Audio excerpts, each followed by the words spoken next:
अगर कुंडली में है चंद्रमा कमजोर तो मानसिक तनाव समेत होती है कई समस्याएं। जाने उपाय। कुंडली में ग्रहों की स्थिति व्यक्ति के जीवन डालती है।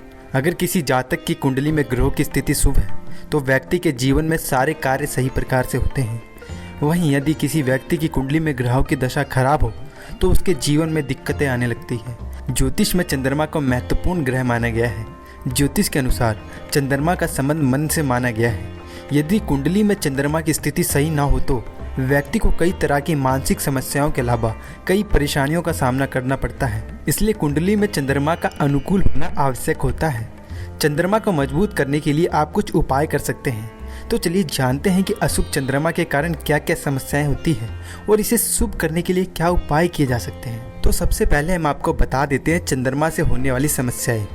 यदि किसी जातक की कुंडली में चंद्रमा कमजोर होता है तो उसका सीधा प्रभाव व्यक्ति के मानसिक स्थिति पर पड़ने लगता है। चंद्रमा की कमजोर स्थिति के कारण मानसिक रोगों का सामना करना पड़ता है। चंद्रमा की अशुभ स्थिति के कारण गृह क्लेश बढ़ जाता है।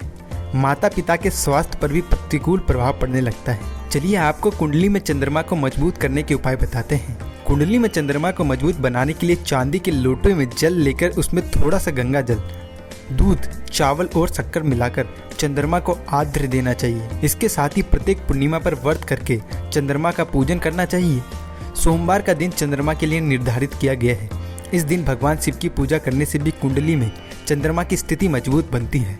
इसके अलावा चंद्रमा को मजबूत करने के लिए चावल की खीर बनाकर जरूरतमंदों को दान करना चाहिए। यदि कुंडली में चंद्रमा कमजोर है तो सोमवार को मीठा दूध नहीं पीना चाहिए। चंद्रमा की स्थिति को मजबूत करने के लिए चंद्रमा के मंत्रों का जाप करना चाहिए। चंद्रमा के मंत्र को जान लेते हैं। ओम सोम सोमाय नमः। ओम शा शी शेषा चंद्रसे नमः। ओम शिन शिन चंद्रमसे नमः। ऐसी और वीडियो के लिए हमारे चैनल को सब्सक्राइब कीजिए।